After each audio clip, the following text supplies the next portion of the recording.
My name's Jake. I'm the owner operator of JFS Property Care, and I am a hardscaper.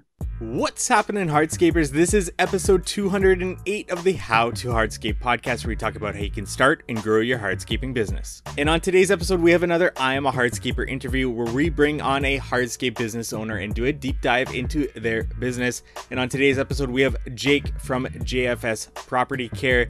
You can find him on Instagram with the same handle as his business name there. But before we get into today's episode, I want to thank our sponsors. And we have a new sponsor jumping on board, and they supported the podcast last year, so I want to thank them for that, as well as supporting the podcast this year. That's Inlight Outdoor Lighting. If you are looking to add outdoor lighting to your projects, which you already should be, but if you're looking to get into that, or if you're already into that, check out Inlight Outdoor Lighting at Inlight Design on Instagram for some inspiration. That's INLITE Design, because their lights are easy to install, they're high quality light output, and they provide amazing educational resources for our industry. So these are the types of companies that I like to align myself not only with the How to Hardscape podcast, but also with my own hardscaping business as well. We also want to thank GPS Track It. If you're looking for GPS tracking in your work vehicle's equipment, check out GPS Track It at gpstrackit.com/how-to-hardscape.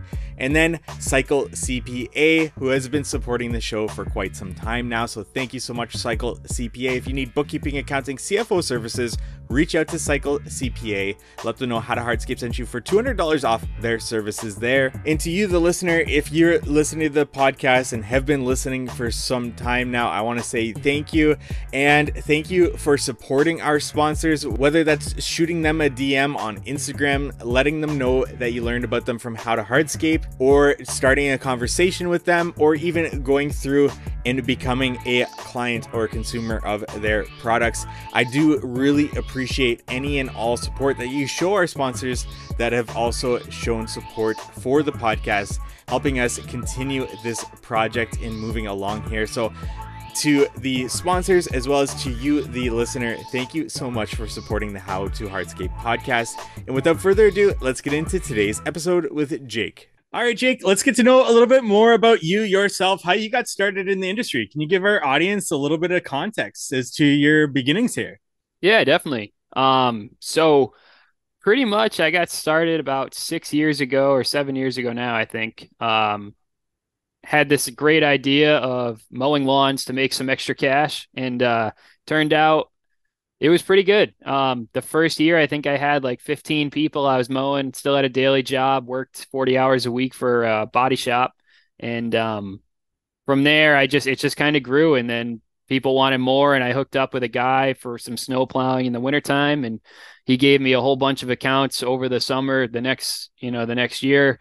So by the second year in, we were doing 55 mowing accounts after hours, still working a full-time job. So from there, it just kind of grew. People wanted more and more mulch and stone installs and all that kind of stuff. So I knew, if I was ever going to make this a business, I couldn't just live off of lawn mowing, so I wanted to get into the hardscape, and I really like the patio design stuff. So I started gearing towards that and just kind of watched a whole bunch of videos. I knew another guy who was doing work for another company, and it was hard to get the first job in it too, because obviously you don't have any references or anything at that point, so no pictures to show anybody. But I finally got the first customer to bite on like a 150 square foot patio, and I had my buddy come in and help me. And pretty much from there, I just kind of took it and learned on my own, watching a whole bunch of YouTube videos, watching guys in the industry asking questions on Instagram, watching all the guys do it, and just kind of took off. So this is kind of where we're at now. We're basically a design build company now. We still do some maintenance and things like that, but primarily we do hardscaping. Nice. So I'm just taking notes here because I got a bunch of follow-up questions there. Working another job while you're trying to do those maintenance accounts, what was that like, and what was the like tipping point where you're finally, it's time to go all in on your business essentially? Yeah, so it was hard. I mean, it was long day. I mean, I worked probably, usually I go in at about 6 o'clock. I get out about 4 o'clock at my daily job. And after that, I'd work till about 8:30 till the sun got down and I couldn't see anymore. And that was like that for the first few years. It was tough, man. It was a long, and Saturdays, Sundays, pretty much all day. Uh, Luckily, my wife, she was pretty on board with everything, and she knew kind of what I was trying to do with things, so she was cool with it.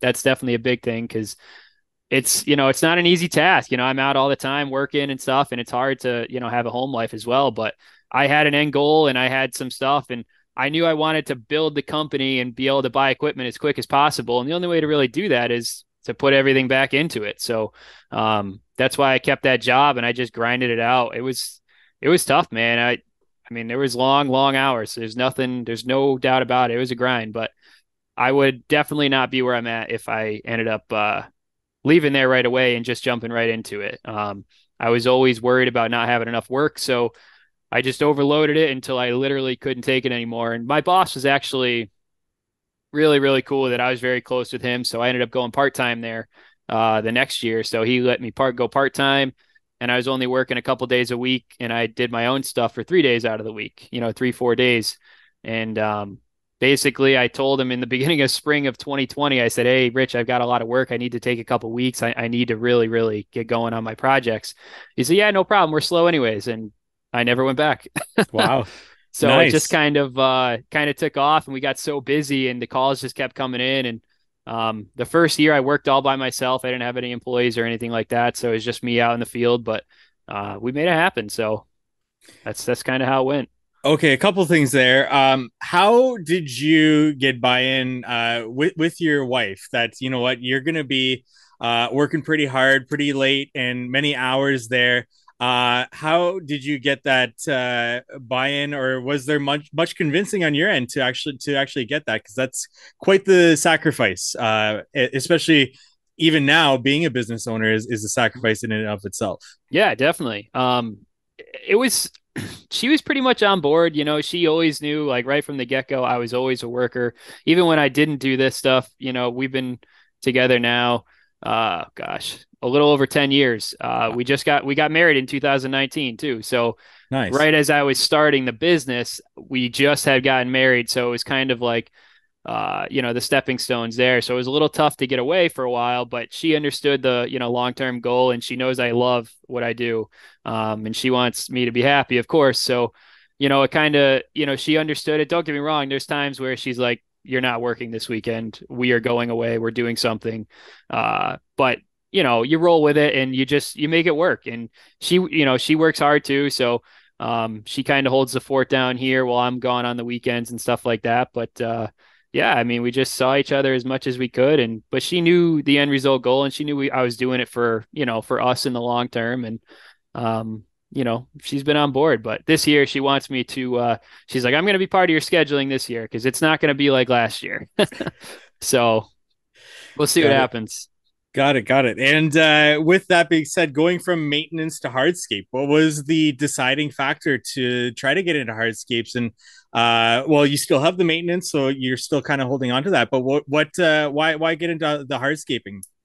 Really, just because the I like the fact that I can use my imagination. Honestly, I like a lot of other people in the industry can probably see the project done before it's even done at somebody's house. So I have that vision, that mindset to look forward and see what could actually be built here. And I really enjoy that. I enjoy the design process. Once I started doing the designs for patios, it really got my brain rolling. And that's where it really started to be fun because I wanted to do that design. I didn't want to just go and mow lawns and be monotonous and monotonous. It's so boring after a while. The first couple of weeks is like, oh yeah, I'm back into the swing of things. But after that, it's like, wasn't I just here like 48 hours ago? So I just didn't want that same monotonous thing. So every project that we do now is different. Even if it's a small walkway, it's a different atmosphere, it's a different layout. So I really like that design factor of it. And I knew, not that mowing isn't something you can make a living at because it definitely is, but I didn't want to make a living at mowing. It's just not, it wasn't for me. I don't mind doing the maintenance because it keeps me for my winter accounts because obviously we have snow here. So during the winter time, we don't really do too much besides plow. But this year was actually really light on snow, so it was okay. But so that's why I keep the maintenance around. And just in case something ever happens with the market, you always have to have your lawn mowed, but you don't have to have, a $20,000 patio necessarily. So I just like that design aspect of it. That's really where it gets me.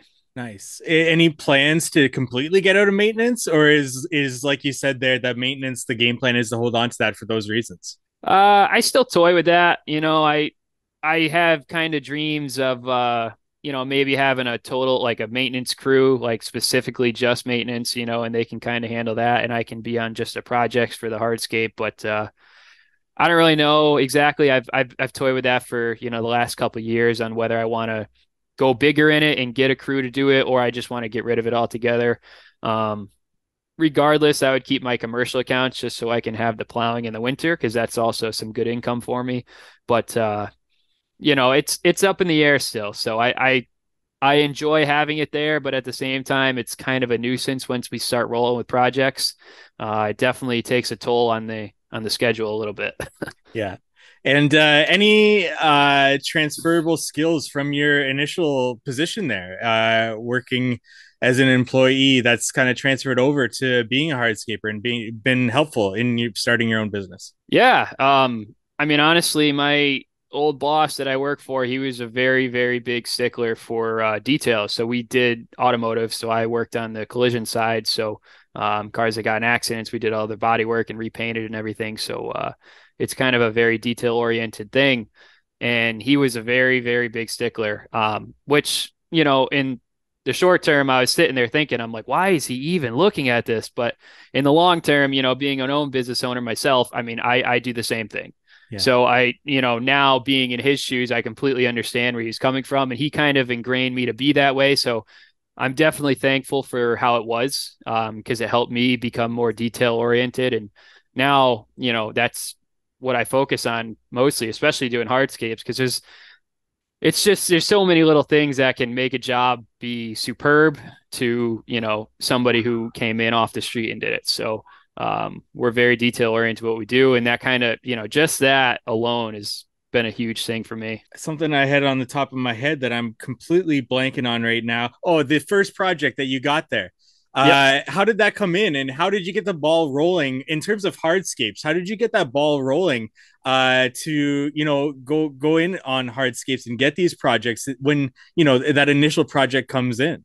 I just put it out there, man. I mean, a lot of my marketing is on social media, so Instagram, Facebook. That's really what a lot of my marketing is. That and word of mouth. So when I wanted to get into hardscapes, I just put posts up on Facebook saying that we did it. I had no idea really what I was doing at the time, but I was like, eventually somebody's got to bite on this. And, I'm definitely not the highest market guy here. So somebody's going to be looking for strictly price, and that's going to be me. Because at the time when I first started, I mean, I was doing it for, a lot less money than we're doing it for now because you don't know any better. And, so finally I got him, I was all nervous when I went to the quote too, because I don't really know what I'm looking at. So I just kind of measured the space and, I was like, oh yeah, you're looking at, 150 square feet, let me get you a quote. And I was talking to a friend like, oh, what do I charge on this? And, he was trying to give me some pointers, but he's also not a business owner though. So it was kind of hard to talk to him as being an employee. Um, so I gave him the numbers that I thought was going to work. And I mean, in the long grand scheme of things, I probably didn't make that much money on the job, but all it was for me was to get something to do for somebody else and put that work out there. Cause then I have a picture of something that I've done. It was really hard to, book a job without showing anybody any pictures. So, once I got that, then I did another little walkway and, that job came out pretty good. And honestly, to really get the name out there, I did a big project at my own house over that winter time because I wanted to one, learn how to do it all. And two, I was like, well, if I'm going to screw up, it better be at my house. So I did a big project in the wintertime with an outdoor kitchen and everything. And that really got the ball rolling for a lot of the bigger clients who are going to be interested because obviously a small patio, isn't an outdoor kitchen. It's not a full space with a fire pit. So you're not going to get those big time jobs. But, yeah, it's kind of how it got started. You work hard to build a successful business, and because of this, it is important to work with companies that you can trust, rely on, and whose missions are to give you the highest quality product and customer support. Low voltage outdoor lighting is one of the easiest ways for you to grow your business and increase revenue.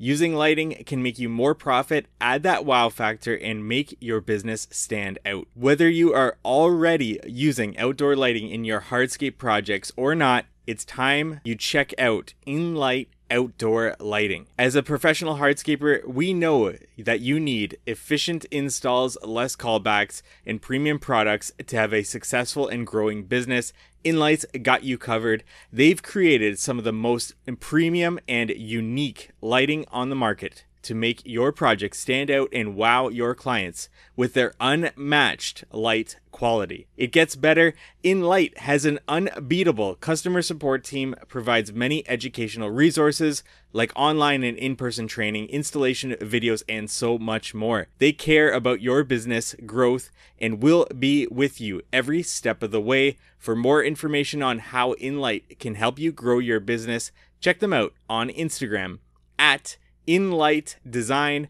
That's at INLITE Design on Instagram. DM them to find out how to put more money in your pocket this season. Now back to the podcast. And then nowadays, is it kind of built on that word of mouth that you've got going now, and that's where the leads are coming in nowadays? Yeah. We've made a pretty good name for ourselves in our neighborhood, local areas around town. I'm part of all the Facebook pages that are around, our local towns around here. So I constantly am posting on there as much as they'll let me post anyways, because some of them don't allow business posts. But as much as they'll let me put on there, I put my posts out with pictures of jobs that we've done. And, that video I just posted up the other day. So that's got, I think, 3,000 views on it now. So that's working out pretty well. I've gotten some leads from that. And just word of mouth, really. This year, I ended up doing the home show that was around here. So that's the first time I've done a home show. It's worked out really well. I've gotten 3 jobs from that show, and one of them is actually a very large project this year. So that worked out really well. I was a little nervous about it, but it worked out really well. So that was definitely a big help for us this year too, to get our schedule kind of going. Interesting. Yeah, I've been curious about home shows, especially with everything opened back up now, finally, and people wanting to get to those home shows, how those would kind of convert. Any tips on what you've learned after your first home show? Yeah, I mean, it's definitely bring a chair, because when it's slow, it's definitely slow. I didn't have any chairs or anything, and we had our excavator in the booth, so I had a pillow that we put on the track just because I didn't have any room for a seat. But when it is good, though, it's nice to have at least 2 other people there, just because when it is flowing, I can get caught up and talking to somebody for 15 minutes and lose out on 10 other people that walked by that wanted to talk to me, because a lot of those attention spans nowadays are so thin, if they're like, oh, no, this guy's too busy, we'll go somewhere else. So it's nice to be able to have a couple other people there who can talk to everybody and at least if they're not skilled in the industry, they can talk to somebody and kind of understand what they want, and then they can focus them over to me afterwards, or somebody else in the crew who knows how to do it, and can give them some insight on that. So okay, so you get these leads coming into your business, whether that's from the home show or they phone you, text you, email you, whatever that might be. Where do you take that conversation from there to decide whether or not this might be a good lead for you to provide a consultation to, or where does that conversation kind of go? yeah, so pretty much somebody will call in and I'll ask them a couple of questions about what they're looking to do, and most of the time, like, oh, we want to do a patio in the backyard, off our deck, this and that, a couple steps, whatever. And I'm like, oh, okay, and I always ask somebody, obviously where they are in the location, because that matters. But I ask them if this is their first time calling somebody, because a lot of the times you'll get those clients who have no idea what things cost. And not that I like to bid against anybody else, but it's nice when there's somebody else who's already bid the job, because most of the time they're going to be in the same ballpark, give or take, I hope, around what I'm going to be. So at least they're not sticker shock when I come out and say it's going to be X amount. They're not like, whoa, holy smokes. So I try and see if they've had somebody come out and quote it, or they're just starting. And even if they're just starting, it's fine. And usually I'll try and ask and say, do you guys have any kind of budget you're working with, just to kind of see what they're looking for. I'll try and get a size of the patio just so I can give them a rough idea of what they're looking at, just so I don't waste my time driving out a half an hour to go look at it, and they don't waste their time either. Because I've done that when I first started doing it. Anybody who called, I was like, yeah, I'll be right there. No problem. because I was so eager to get the job. And then you realize you're just wasting so much time, and time is valuable. I mean, it wasn't as valuable back then to me. I mean, it was, I just didn't know it. So I try and really justify people on the phone to, really work with us. And if it's somebody that I kind of think is going to be either a pain in the butt to work with, or they're a really big stickler for something, I'm like, yeah, we may not be a good fit. Yeah, absolutely. And then when it comes to scheduling that initial consultation, do you charge for them? And if so, why or why not? I toyed with that for a while, and I still toy with it.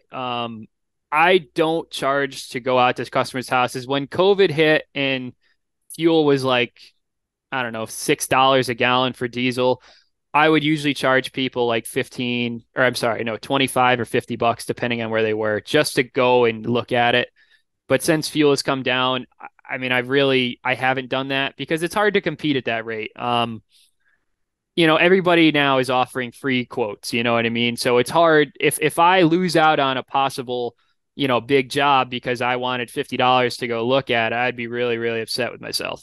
Um, and a lot of people say, well, if that person's not willing to spend 50, then they're not going to be your customer. And, that is the case in some aspect for sure. But you can also, when you get there, you can talk somebody into doing a lot bigger project than what they're originally talking about, or turn them in a different direction. There's a lot of variability there, but I don't charge for them just because I'm not really too comfortable doing it yet. I would, if I was a customer, I'd be like, you're gonna come out and charge me $50 to look at my windows? No, I don't think so. So just not something for me yet. Maybe in the future. At this time we don't charge for them, but we do, we'll come up and we'll meet at the consultation, and we'll kind of go over the project and, see what they want to do. Yeah, I don't charge either, so that's good. Always just get other people's reasoning why they do charge or don't charge there.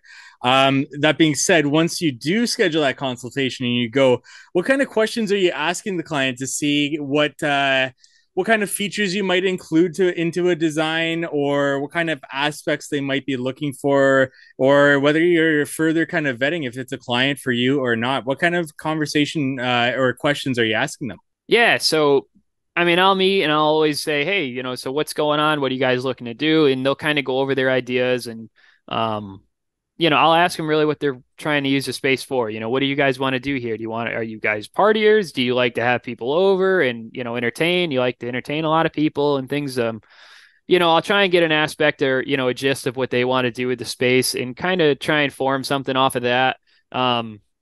I had a gentleman actually reach out to me the other day, and he's like, "Oh yeah, we like to have people over. I want to put a patio table out here." And I'm like, "Oh, okay. So you're probably looking somewhere around 500 square feet, give or take. That's pretty comfortable size with a patio table and a fire pit.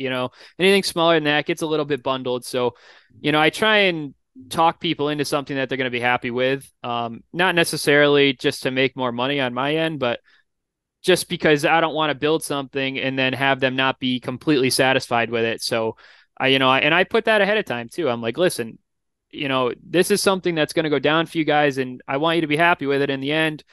And I'll put my 2 cents in. If I think it should be bigger, I think it should be smaller. And if they want to stick with it, then they want to stick with it. But I definitely try and form a space to whatever they're trying to utilize it for best. And then are you doing your own designs when it comes down to, putting everything into a picture for them before you send it off to them? Yes. Yeah. Yeah. So we do all the designs in house. I do the designs personally. Usually I like to do a lot of them in the wintertime just because they do take some time, definitely. But I do the designs in house. Yes. Gotcha. And then when it comes to actually sending off that proposal, how do you organize your proposals? Do you do it by a line item? Do you do it by a work area, or just like a lump sum price for the entire project? How do you organize your proposals? Yeah. So it sometimes depends on the customer. Some people specifically want things line itemed. I don't go down to the nitty gritty of line iteming. Most of the time I'll do like one quote I just sent out had a patio and a fire pit, and then I had a landscaping quote that was separate, and I also had a can't remember now. I think it was a seat wall that was separate. Because sometimes like I don't know if I want a seat wall, but just could you quote me on it kind of thing. So any of the features normally I'll put as a line item just because it's also good fuel for me too. If they're like, oh, this is too much, this isn't what I was looking for. I'm like, oh, well, if you want, we could take off the fire pit and you'll save yourself X amount of dollars. That's why I like to do that because then they can kind of see the entire layout of what they're actually spending their money on. But I don't go down to like the nitty gritty of doing it by hours or anything like that. I think that's, more personal stuff for the business to know. And, it's just too much work, honestly, to put Yeah. it out that way. It's a lot. So In terms of payment structures, how do you structure your payments in terms of what you're taking up front, what you're leaving at the back end, and any progress payments? Or does that change from project to project? You kind of tailor it from project to project, but what's your kind of payment structure set up at like? yeah, so it does vary project to project for sure.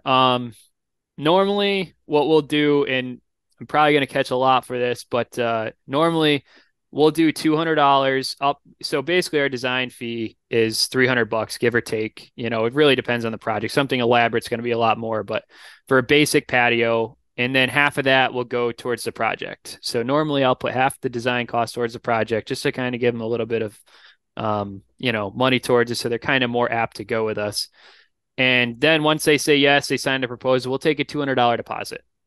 And that $200 deposit will keep you on the schedule until your job comes up or until we have to buy material. And then usually we'll take 30% when we buy material and then the remainder at the end of the project, just so we're covered there. And that's for a project up to like give or take 20 grand. Mhm. Anything over that, we'll do 30 and then another 30 once we get to like a certain milestone in the project. Like once, the walls are built or the base is down and the kitchen's built, we'll take another 30 and then the remainder at the end of the project. So it really depends a little bit on it, but I know a lot of people take like, oh, they're like, oh, I take 10% or 20% right up front, when I book the job. And I'm like, not that I don't want to do that. I would love to do that. But as a customer, if somebody told me that, if I had a $50,000 job and they said, hey, we can do it in, November of 2023, and I've got to give them $10,000 or $20,000 right now, I'd be like, I don't know. That seems like there's a lot that can happen. What if something happens to the client or the, the guy who works there? I don't know. So that's why I don't do that. But it's kind of here nor there. I haven't really been burned on it since, so I'm good for now. But that may change down the line. We'll see. I just want to take a break from today's episode to talk about our sponsor, Cycle CPA. You may have a CRM or project management software in place, but what data are you using to ensure your estimating is accurate? Having a proper accounting setup and accurate bookkeeping done is key to understanding overhead expenses and other costs that must be recouped in your estimates. Cycle CPA is a remote bookkeeping and CFO firm that helps to connect the dots from the financial reports to the hardscape and landscape data needed in order to reach high profits. They provide landscape and hardscape industry benchmarking, job costing financials by service line, advisory meetings, and much more. Cycle CPA's team of accountants are specialized within the hardscape and landscape industry, and you can visit them at cyclecpa.com, and for $200 off, mention the How to Hardscape podcast. Now back to our episode. And then I do ask this after that question because it usually ties into one another. And I asked this question because a lot of listeners may be just starting out in business or want to start their own hardscaping business, just to set them up for things that could go wrong by a business owner. So I asked for a horror story. If you have a horror story in your time in business, Jake, that you would want to share with our audience to help them kind of understand what they might be getting into, or to even help them put barriers in place to prevent this from happening. But Jake, do you have a horror story that you'd want to share with our audience? Yeah, I've got a few of them. As I'm sure everybody does. This one is actually non-hardscape related. We also do fencing. So I was doing a fence install for a customer, did the whole entire job, and he has I'm sure there's other people familiar with fencing, but when you're doing a fence job, obviously the contour of the land you can only do so much with, and he didn't want any gaps at the bottom. So but he also didn't want the fence to dip down. So we went straight into his house at the same plane as the rest of the fence to keep a nice straight top on it. but the yard dipped way down. So he wanted to fix that. So I'm like, okay, no problem. We can bring in some boards and we'll put it up against the fence and we'll backfill it, because he didn't want to spend a lot of money. He's like, oh, no, no, no, those boards cost way too much money. So, you know, I wanted to do it that way because that's really the only way to keep it somewhat in without actually building some sort of wall system. And he wouldn't pay me until that was done. So, and I didn't take any money up front. This is a couple of years ago. Um, so we ended up buying cinder blocks and just placing cinder blocks on the fence underneath and just backfilling. And it was like a foot and a half tall. So these cinder blocks are like blowing out on the backside. And I had no ambition of doing this whatsoever, but I wanted to get paid. I mean, it was, I think, a $10,000 job at the time. So I ended up doing exactly what he wanted to for basically cost because all I wanted to do was get paid. This is like 3 days later, and I'm just like, he wouldn't give me any money. So finally, after all that was said and done, I got paid. And then 2 weeks later, he calls me and he says he's going to sue me. And I said, why are you going to sue me? And he said, well, I told you at the beginning I didn't want any gaps in the yard because I didn't want animals to get in my yard. I'm like, what are you talking about? He goes, there was squirrels and chipmunks all over my lawn. And I'm like, don't you think that they're coming from the trees that are overhanging your yard? He's like, no, no, no, no. They're coming from underneath the fence. I'm going to sue you for that. And I'm like, okay, go ahead. You go ahead and sue me. Let me know how that goes. Because I was like, at this point, I already got paid. I'm like, what are you going to do, dude? Like, oh my God. I like was beyond words that he was going to sue me because there was animals in his yard. Wow. So that was a one good one. Then real quick, I had a lady I put a patio in for last year, and she wanted a tumbled and weathered paver. So we installed the whole entire patio. It was like 700 square feet. And after the fact, everything was polished, everything was done. She came back to me. She's like, there's a few of those pavers that are chipped. I'm like, yeah, I know. It's a tumbled and weathered paver. She's like, no, no, no. There's difference between tumbled and chipped.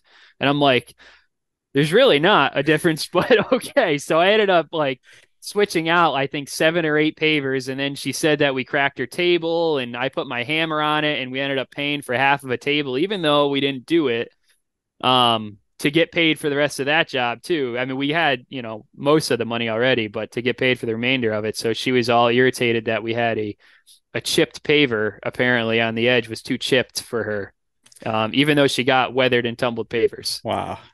Those are rough. Those are rough stories to go off of, especially when you're just starting out there. That's a tough go for sure. But it seems like you handled it well. Just kind of bite your tongue and work your way through it to try to get paid for those projects, right? Yeah, unfortunately, kind of when your back's up against the wall and you've got money out on the job, you can't really get into an argument with everybody. Sometimes like paying for that table, it was I think $200 to pay for that table, but we were waiting on $8,000 to come in. So, it's not worth it to get into it with them. Your better bet is to just kind of mediate the situation and do what you can to make them happy. And, that's not going to kill you guys and, in the long run either. Cause worst comes to worst, you get into a fight with this person, you go to court, they tell their neighbor tells their neighbor, and then the whole entire town knows that I got into a fight with this customer over something, which is so silly. Yeah. Bad news travels a lot faster than good news. So Right. definitely don't make a situation out of it. Obviously everything's different, but sometimes it's better off to just bite your tongue, eat the pride and just get it over. Yeah. Any red flags that showed up that when you look back at it, you can kind of identify those things that were kind of similar between those two clients that to look for in the future when dealing with a client with a consultation especially. Nothing that's like right off the rip that I would notice like, oh, hey, this person's going to be just like them. Obviously you get red flags, from people being like real sticklers. I mean, I had a guy and I'm actually doing the project for him. I know he's really stickler, but we were laying out the patio last winter and he didn't want me to paint on his grass. So I was like, so I know he's like really particular about everything around the house. So I just kind of worked that into the quote, honestly, to be, spend more time throughout the day to, make sure we're cleaned up and everything's, nice and tidy for him and he has nothing to complain about. But But no real red flags. Just honestly, just make sure that everything's in line and you lay everything out in your proposals, and just make sure that everything's written out to make sure you save yourself. And, obviously there's going to be things that aren't going to be in there and you're going to have to, learn that down the line. But just make sure you're dotting your I's and crossing your T's. And that's really, really the big thing. You want to have that written proposal just so you have some kind of proof to work against if for some reason you do get sued. That's all. I want to interrupt this episode to talk to you about GPS Track It. When it comes to running a landscaping business, the question isn't what do you do, but what don't you do? If it's not a customer that needs your attention, it's one of your drivers or one of your vehicles. But you already know that GPS Track It exists to help you know more than what you already know, like the most efficient routes to maximize your service potential, like whether or not your vehicles and crews are where they're supposed to be, like how to save unnecessary fuel costs and other costs. And we're going to be covering the benefits of GPS tracking in the future on this podcast. So we're going to continue with the benefits of GPS tracking, but we'll let our fleet advisors give you the full picture. Call 866-693-1291 or go to gpstrackit.com/how-to-hardscape. Once again, that's 866-693-1291 or go to gpstrackit.com/how-to-hardscape. Link will be in the show notes. I do like to ask this question to everybody, just because we're in the hardscape industry and this is such a big part of it, is any equipment or tools or installation practices that you live by in your business, Jake, or equipment and tools that have really helped you to get where you're at that you would never go without, or tools and equipment that you're going to be purchasing fairly shortly for your business. Just an open question to you there. Anything that you want to touch on, equipment, tools, installation practice related? Yeah, definitely. I am a huge advocate for the open graded base. We switched over to that. I think in 2020 we switched over. So the first year I was doing hardscapes, we were doing all dense grade, because that's all I knew. And once I switched over, actually the first project I did the open grade was at my house, and it was amazing. I'll never go back. Way easier to compact, so much easier to work with, so much easier to rake out. And if you have to move it again for whatever reason, it's not rock hard. You don't have to dig it with the excavator.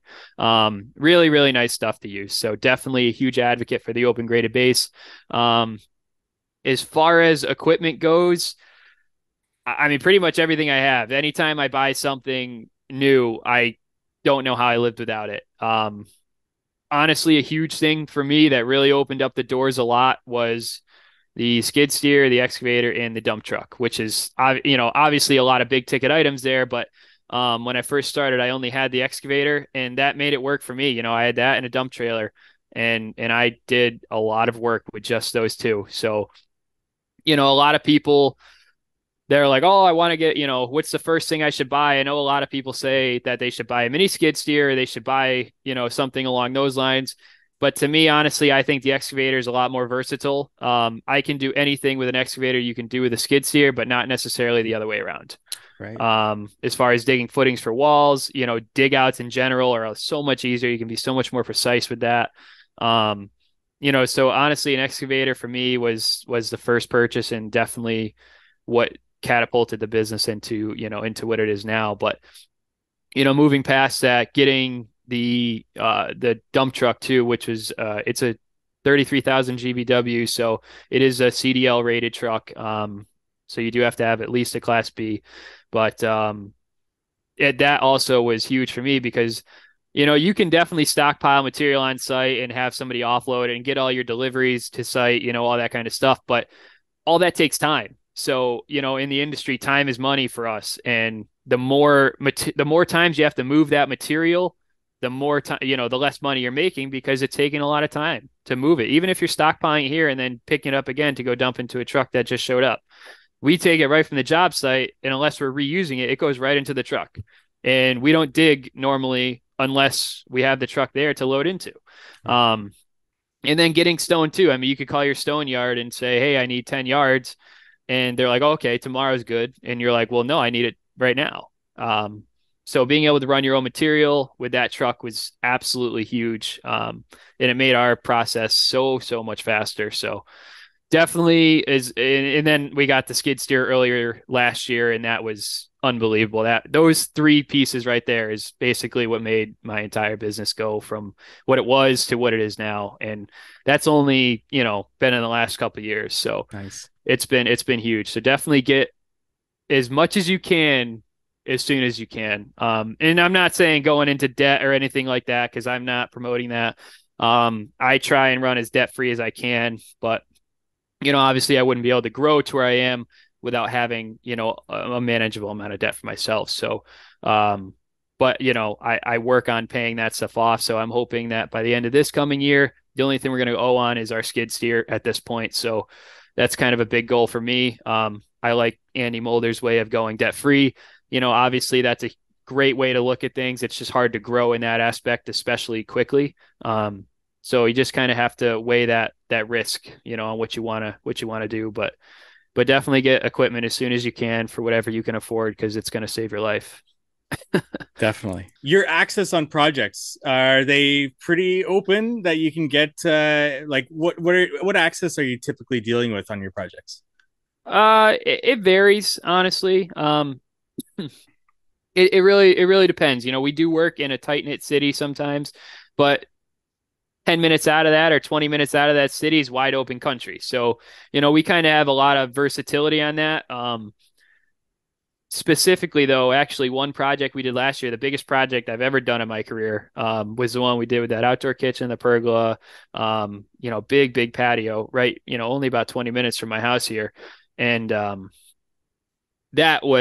only got the dump truck into that backyard one time. And that was because it was a very, very rainy time. And honestly, between the house and the little bit of ledge that we were working with, that was a big hillside. There was only about 9 feet. So it was just enough to squeak by one time to load it up with a whole bunch of concrete. And then everything else came from the street. So, Gotcha. we do work with tight access areas. We brought a lot of material into that backyard, but that's why the skid steer pretty much is able to fit. I mean, I've had jobs where I wish I had a mini skid for sure. And that might be something in the future for me, Right. just because it's easier to maneuver. You have a lot more visibility for sure. So, that might be a future item for me, definitely. But right now we've been pretty good with access. We've usually been able to fit everything in, and if we can't fit machine in there, then I either rent it or we charge accordingly, Yeah. and that's just kind of how we have to do it. Yeah, I asked that just because when somebody does say they prefer a mini skid steer over an excavator or vice versa, I tend to see that people with like fairly good access are going to lean more towards that excavator because they can get a bigger excavator, bigger bucket. Whereas tighter access, they'll go to that mini skid steer because they've all got the fairly similar buckets. And like for me, I'm typically around like 36-inch access if I'm really good. So we're always mini skid steer. So it's always interesting to get people's feedback on like what would you start with? Would you go the mini skid steer? Would you go the excavator? Yeah. And then to ask that follow up access, that typically tells you why or why not they would go with what one or the other essentially.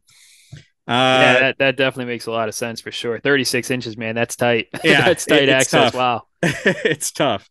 Um, that being said, Jake, any people that you look to for or any mentors, anybody that has helped you along the way, whether that's online, offline, people that you look to for inspiration, anybody that you want to give a shout out here on the podcast that has kind of helped you along the way? Yeah, definitely. I mean, the gentleman, his name is Eric. He worked for another company here.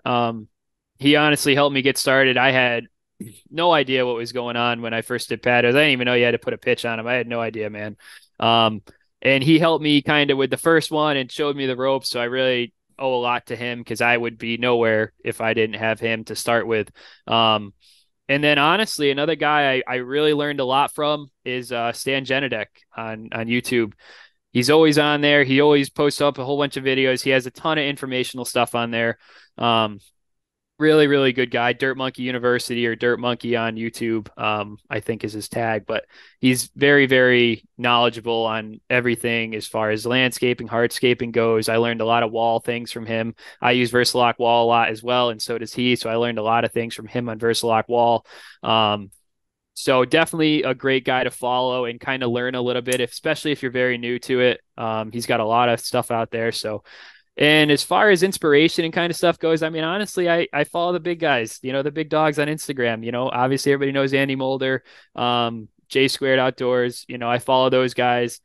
Scheller, I've been watching him lately. So all those guys are doing really, really great projects. And, um, it's cool. I look, if I'm in a design funk and I'm really looking for something, for an idea, I'll scroll through their Instagrams. I'll scroll through and say, hey, what'd they do with this? Or, I remember he did a project years ago with, this block or whatever. And I'll kind of see what they did just to kind of give me a little bit of inspo. Um, so I look at those guys a lot just because they're big names in the group. Almond, he's another one, Almond Landscape. So I watch a lot of those guys and I follow a lot of them, and they definitely do have a lot of inspiration for sure. Still dying to get a tilt rotator. That may be in the works. I'm hoping. We'll see down the line. It would definitely be a huge asset, but it's just a lot of dollars right now. Definitely. Definitely. And my final question to you, Jake, it's a big one though. And that is, what is one thing you know now that you wish you knew from the very beginning? And this could be business related. This can be personal related. Feel free to take this wherever you want. But what is that one thing you know now that you wish you knew from the very beginning? I may need to think on that one for a second. Yeah, no worries.